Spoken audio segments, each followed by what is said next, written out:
Okay, welcome back to Nick Lenz's Comic Corner, classic / non-classic. This is episode number 1702 and Doubleshot number 1596. Now, I got two trades here. First, an epic collection from Captain America, and the other one is a finale for Kurt Busiek's run for Avengers. I'll discuss that soon. First up, we have Captain America Epic Collection Volume 10. This collects issues 267 to 285 of Captain America, the 6th annual, and Defenders 106. Now, you're probably asking, what the heck is an issue of Defenders doing here? Well, because the crossover issue of Captain America. That's the only reason why this is here. Yes, it was a crossover between this book and issue 268. Now, mostly put with these issues, now the main issues themselves are mostly done by Jan DeMatteis, with co-writing by David Croft on one of the issues. The artwork is quite interesting. Who does the artwork of the issues? This is Mike Zeck, Don Perlin, Alan Kupperberg, Ron Wilson, Sal Buscema. The cover page here, this is the front cover. This actually is Mike Zeck and John Beatty, who also this is back covers, which is a really good cover. Now, in this point in time, this actually is in the... this is actually early 80s. This is actually just before Mark Greenwald started his long run for the book. Well before that point. Excuse me. We have appearances in here by Nick Fury and Dem Dugan, where I should point out, though, Captain America is not with Sharon Carter at this point in time. Well, there's a reason for that, and that was because she died prior to this back in the 70s. And so, the writers of Captain America decided to have her date somebody else for a certain period of time. Her name is Bernie. Yep, Bernie Wrightstein, I think her name is. Yeah, Brubaker actually brought her back very recently in, like, the pages of his run for her Captain America.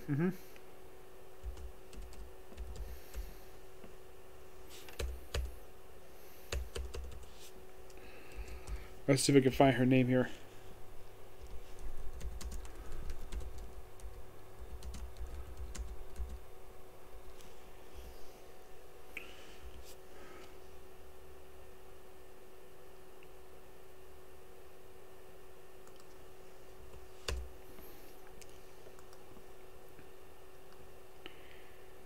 And her name is Bernie Rossell.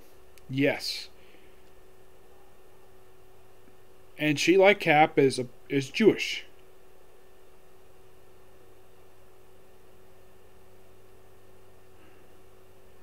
Yep, and she is a creation of Roger Stern.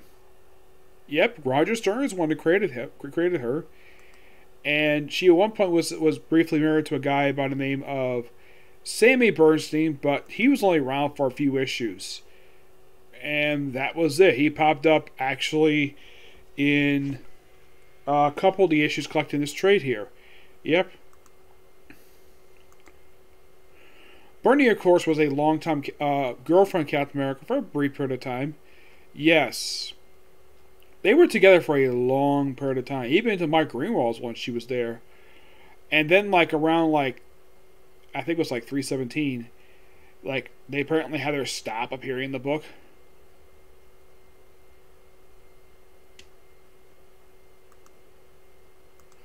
Yeah, they had them break up at a certain point.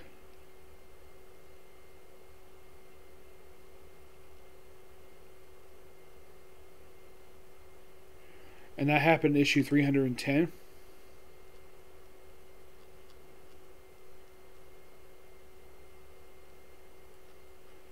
Yeah, which is basically when she got replaced as Cap's girlfriend by Diamondback. Yep. Most of these issues, Cap fights Hydra a lot of the time in these issues, because of course he does. And when he works with Nick Fury, at one point he, along with New Nomad, who actually is Jack Monroe at this point, this actually is before he went with, this actually before Loki had back in the 90s. Yeah, that's actually Jack Nomad in the 80s. And you might recognize the costume for Nomad. This costume, if you've ever seen this costume before, this is the same costume Steve Rogers wore as Nomad for a brief period of time when a few times he gave being Captain America. Yes. And as you see on the cover, yeah, he does at one point take on the Scarecrow. You're thinking, Scarecrow, you mean Jonathan Crane from Batman? No. This is actually Marvel's Scarecrow. One of like two characters who are constantly depicted as Marvel's version of the Scarecrow. The other is Mr. Fear. Yes. In the case of this Scarecrow, one of his weapons is crows. Yes, actual crows. And yeah, he's a walking Scarecrow. But his real name is Ebenezer. Yep. Now, one particular issue I love in this book, aside from the Avengers crossover, is Captain America #6. I love this annual. You want to know why? Because this actually expands upon a retcon that was established by Stan Lee. Because in the 60s, Stan Lee had retconned it where, in 1944, Captain America disappeared for 20 years and was put on ice. Well, the annual actually expands upon that. Basically, the annual is the annual itself makes What If #4, which, by the way, this makes it the first and only issue of What If to be canon. Yes, it was a book that was set after the events of the original Invaders book. Mm-hmm. Yes, I believe it was done by Roy Thomas, if I'm mistaken. Let's see.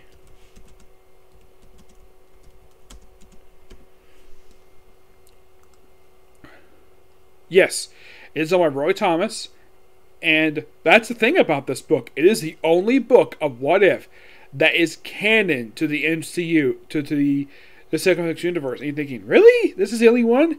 Yeah, it establishes in that book that Captain America in that book was not Steve Rogers. It was a character known as the Spirit 76. And also in these issues we run into the Patriot, aka Jeffrey Malice. Yep. He also becomes Captain America after, you see, it's kind of established here, and of course they've expanded into some other material, that from the moment Cap disappeared in 1944 to 1945, it was Spirit 76 in the costume until he was killed. His cape that he wore as Spirit 76 actually went to Sun Girl, who actually was, get this, Sun Girl, the original one, is the aunt of Thunderbolt Ross. Yes, that means that she's Betty Ross's great aunt. So yes, Jenna Ross is related to a superhero. And as far as I can tell, Marvel barely acknowledges it. Yes. And of course, Jeffrey Malice was Captain America from 1945 to 1951. Yes, by far, aside from Steve Rogers, he had the longest tenure as Captain America. And then, of course, mentioned he retired, and there was another Captain America pop-up. This actually was William Burnside, who was the Captain America of the 1950s. That's where he and Jack Monroe first showed up as Captain America and Bucky. The Bucky in the What If book was actually a guy named Fred Davis, who actually is no longer alive currently in the comics. Nope, he got killed off in Winter Soldier #6. Yep, he was the one who actually replaced Bucky Barnes as Captain America. Not Captain America, as Bucky. Yes, he placed the original Bucky. He was a bat boy for the New York Yankees. Yep. And if you read the original Captain America issue, you saw at one point Bucky retired and then handed out the baton to Sun Girl, who remained Jeffrey Malice's partner until he retired. And of course, he would later marry Sun Girl, and they would have a happy, long-running relationship. In the case of Fred Davis, he took over as Bucky Barnes at that point forward, and once he retired, and it was established that he retired in 1948, it was established in the Captain America Patriot miniseries, which I would love in my hands this book because I love this book. He's still kind of around, though he was around up until very recently, where he was killed like by Brubaker for some strange reason. I don't know why, but he did. Yes, and of course Jack Monroe was the third Bucky, and the character who's currently Battlestar, he was the fourth Bucky. Yep. So they kind of set this up here, mostly put this later expanded upon the Captain America Patriot miniseries. Yep. Of course, they also have in here the death of the Patriot, Jeffrey Malice. Yep. They have his death happen in these issues.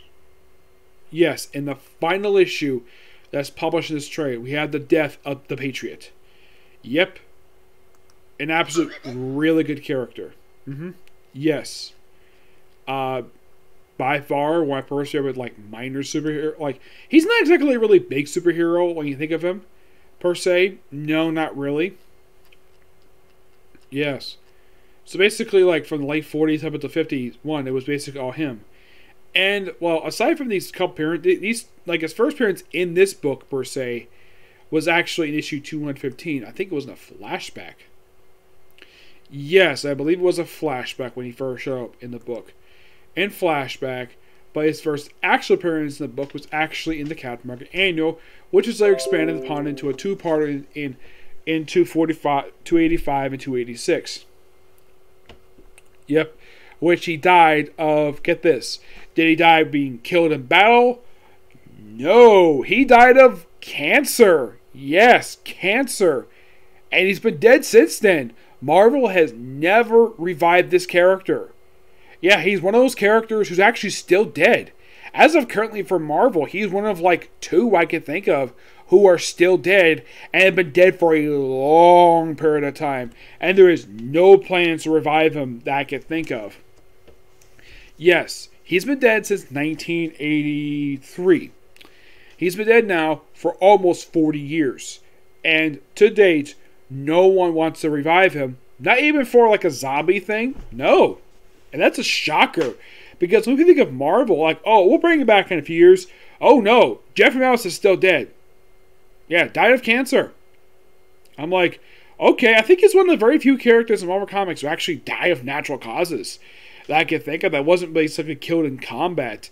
The only character I could think of who had a very good death in the comics was the death of Jim Wilson, the nephew of Sam Wilson, Falcon, who died in the pages of Hulk, where he succumbed to AIDS.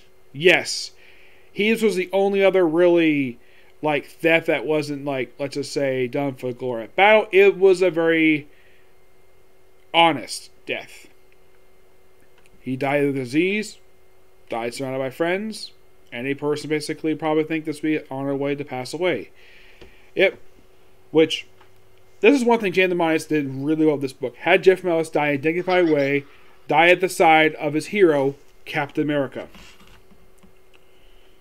Of course, there is no mention of Sun-Girl in here, but that's something else altogether. And of course, you also have Porcupine in here. Also, here's something quite interesting, though. With the whole thing with Hydra that leads to Captain America being briefly brainwashed, apparently Nomad tried to free everybody. And of course, also, Dumb Dugan frees everybody too. And he also, Captain America helps save the world from Hydra. So, in response, he gets up in the hospital. So, Nick Fury is like, he thinks he's going to retire because, well, he had his days. Nick Fury's like, screw that, I make you Deputy Director of S.H.I.E.L.D. And he's like, Deputy Director? Okay. Yep, becomes Deputy Director of S.H.I.E.L.D. I mean, why the heck not? I'm sure Dugan probably was definitely a good choice. Not because he's no friend of, because he's no comrade of Nick Fury. Probably because he's one of S.H.I.E.L.D's hardest working agents. Which, kudos to Jay DeMonius for doing that. Yep. This book is fantastic. The whole thing with Defenders, like, the reason why they're here, like, there's some early political stuff in here, which, okay, fine, it's Captain America's politics too. Yeah, it mostly deals with the Captain America time of this one. It's mostly with a character known as, like, they mostly deal with something that happened in the pages of this book. Yeah. Where he helps out the Defenders, like, battle something for a couple issues, which I thought was quite nice that Jay DeMonius did, because after all, he was one of the writers of Captain America at that point. We also had the introduction of Team America. No, not the Team America Border Police movie with the puppets. No, this is another Team America who actually had a brief ongoing series. It lasted for 12 issues. Yep. The whole thing with Defenders, that's mostly explored in their own book, what happens next after that. Yeah, the whole thing with Team America, they're here for like one issue, and then basically Cap battles a robot, battles a wrestler, and, oh yeah, by the way, the thing with Bernie is, she's actually a fan of wrestling. Plus, you gotta love these really good covers. These covers are fantastic. I wonder if the artist got a award for that. The Hydra stuff that lasted for several issues in here. But yeah, the whole thing with this, of course, with Zemo, this just, of course, is really good. Give this book a 10 out of 10. It's just that damn good. And you might be thinking, were these the only issues Dana Mize ever did for Captain America? Well, you might be. You want to answer that question? Well, let's find out. Let's see here. Apparently, get this, 261 was actually the very first comic he worked on at Marvel. Like, okay, that's interesting. Yep, that's interesting. So, yeah, 261 was the first time he wrote the book. And he wrote the book for a good period of time. Let's see.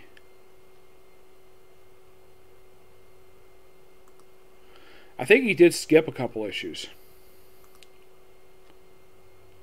Yeah, he skipped a couple issues.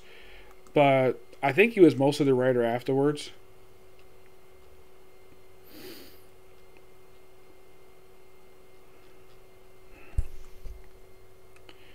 Let's see.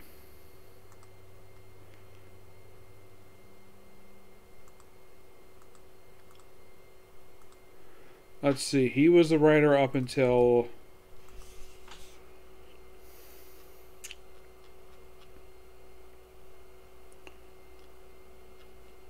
Okay, here we go. He did issues 261, 264, 267, 270, 272, 275 to 290, and 292 to 300. And that was it.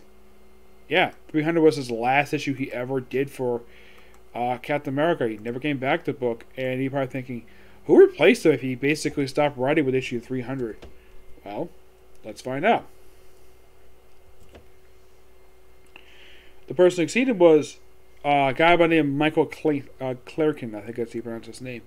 Yeah, he was one who succeeded him. Yep. All right, we're not. By the way, we're not done with the running. We still got a little while to go. But it's only like a little bit of the run, but they're really good issues. Yep. Well, we are reaching the end of something. Kurt Busiek's time on Avengers. This is the final trade for Avengers Assemble. Yep, and this contains issues 45 to 56, the 1/2 issue, and Ultron the Imperative. These are your writers for these issues that are published in this book. You have Kurt Busiek, obviously, Roger Stern, Roy Thomas, Steve Eichelhart. Artwork by Karen Doyer, Rick Remender. Yes, Rick Remender does some artwork too. Miguel Garcia, Brent Arn Anderson, Ivor Reyes, Patrick Zurcher, Young Buck. I met this guy, really good person to meet. Claus Johnson, Bruce Timm, John Paul Lane, Paul Smith, Tom Grammett, John McCrema, Jim Starlin, and Paul Elfie. First, we start off with the Ultra Imperative, which basically this book that has 4 writers on it. Kurt Busiek, Roy Thomas, Roger Stern, and Steve Eichelhart. Yeah, it's mostly like the Avengers taking on deal with Ultron for one shot.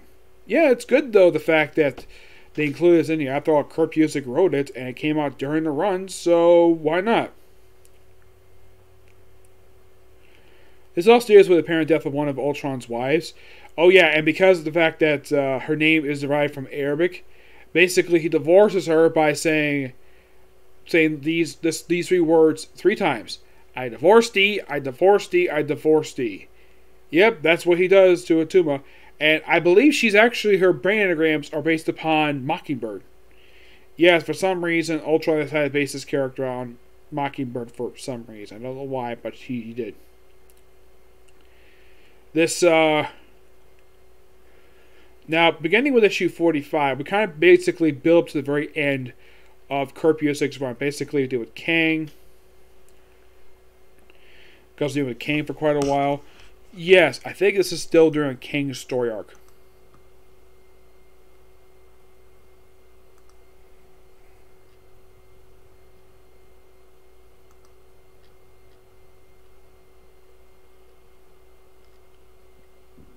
Excuse me. Yeah, this mostly is deal with the whole thing. There's a whole bunch of Kang stuff in here, which doesn't wrap up into issue 55. Yep, it's a long-running story arc involving Kang the Conqueror. And we mostly just have the Avengers deal with that for a lot of the period of time. And you might be asking, okay, was there any, new members who joined this group during this period of time? You might be asking this question.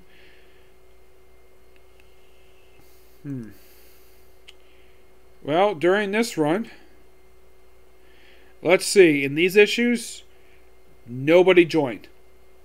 Nope. Jack of Hearts was the last person who joined the group. He was granted full membership prior to this one, but yeah, they only had one more people with this group after during these last 11 issues, 12 issues of this book. There's no new members. Nope. Not until issue 57, which is basically when I'll talk about that in that video.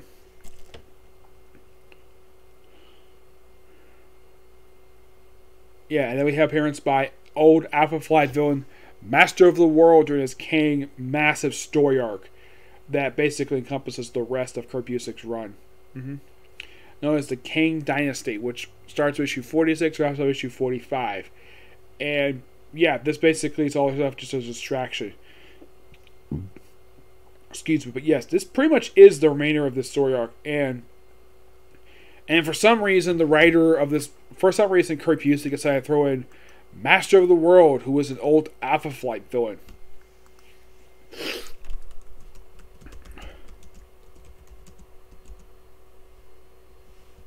For reasons.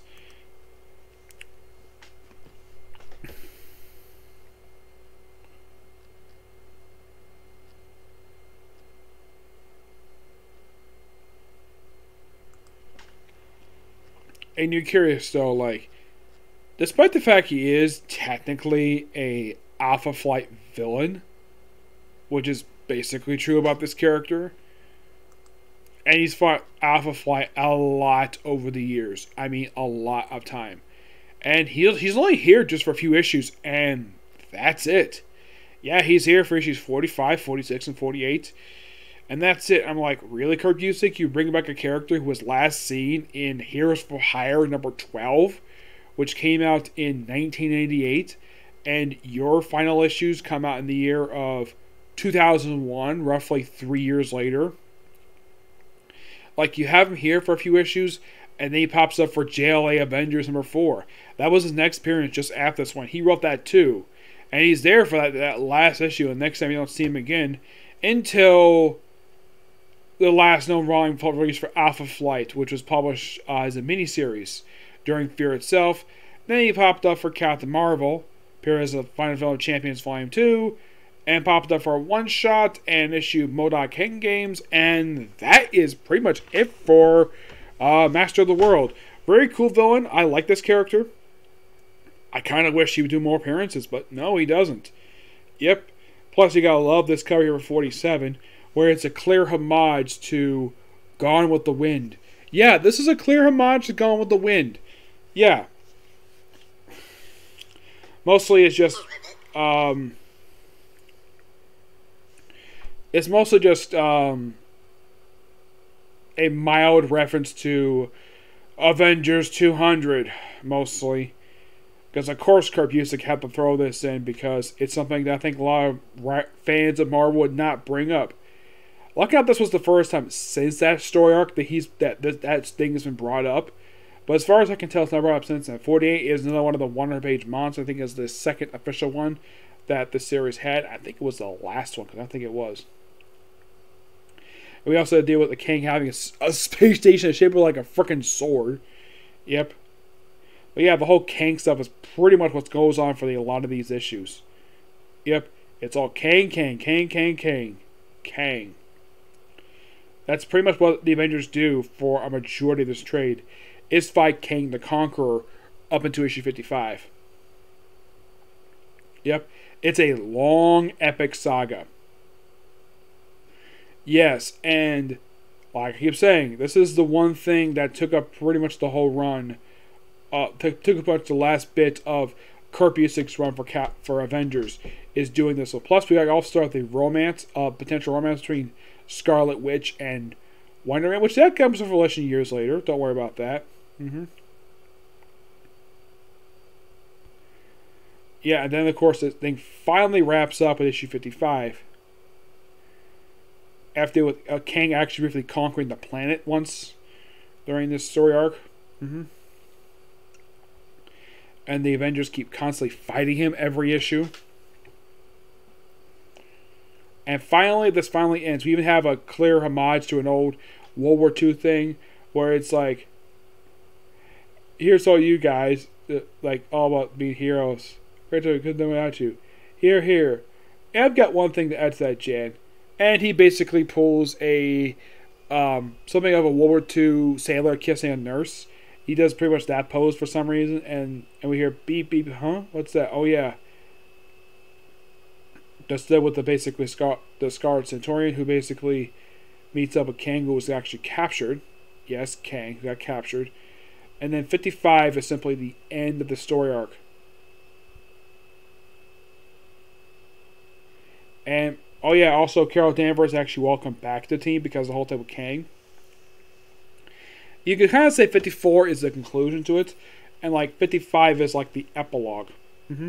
As for 56, you could kind of say this is a bit of a setup for the very next story arc, next run, which I'll reveal in a minute who actually takes over for Kurt Busiek.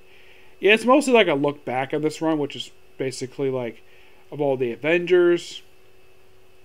And we have this, and that was the final issue, but we had this one in the last issue, this one half, where you can kind of set this explains between issues 1 and 2 of the original book back in the 60s, even on that very same art style, of course, by Bruce Timm.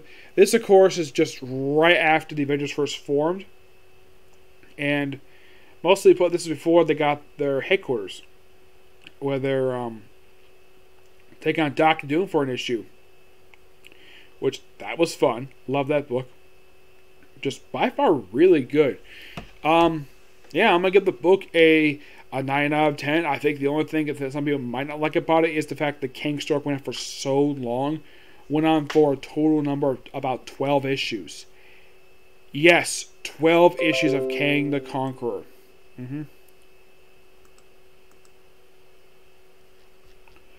Yes, this whole Kang Dynasty story arc is like pretty much like 11 issues. That is how long the story arc is. Yes, and there's an actual trade that does originally collect it. Yep, and by the way, this covered issues for the actual series, issues 456 to 470 for the legacy numbering. Yep. But yeah, that, and of course, the run itself is actually pretty good. I think Kurt Busiek himself did a great job with this book. I think the only thing some people might be turned off with this book, aside from the last arc basically being 11 parts, is the thing of basically very rarely adding in new members. Yeah, that was the thing about this run. He basically just added a bunch of people who were Avengers in the past, basically adding all the founding members of the Avengers there, with a few additions. Like, the only additions he made at the start of it was basically just as in Firestorm. Yeah, that was it. That's what people he added to the roster. Then he added a few others. He only added, like, officially, it was like only 4 new members in the entirety of his run. That was 56 issues. Justice, Firestar, Triathlon, Silverclaw joined issue 30, and Jack of Hearts. And that's it. Yep. Yeah, mostly put Silverclaw like she's basically a character who was created by Kurt Busiek, and she's here just for this run. And after this run officially wraps up, she doesn't really do a lot of anything. No, really. Like,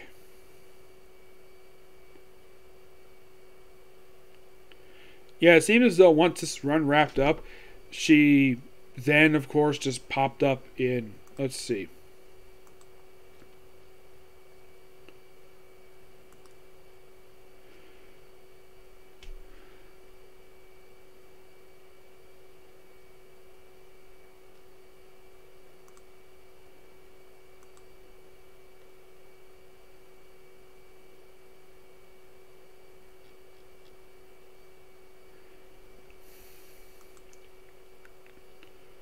Let's see.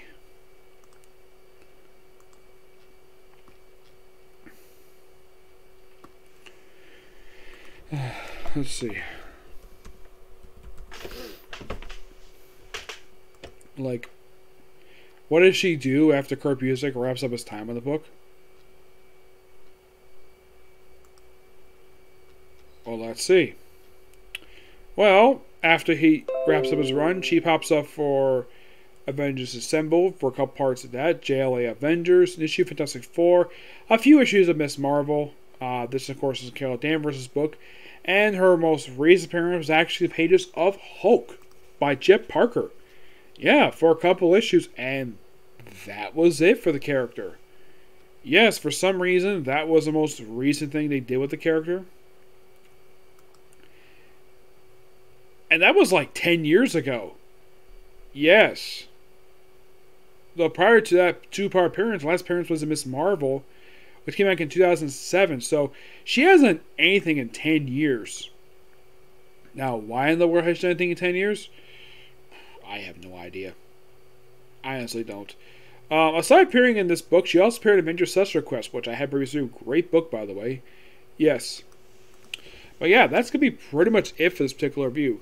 By the way, the guy who succeeds Kurt Busiek in this book is a guy that, how should I put this?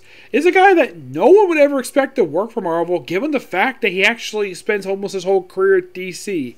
Who is it? You'll find out in my next video. Okay? Next video. Bye.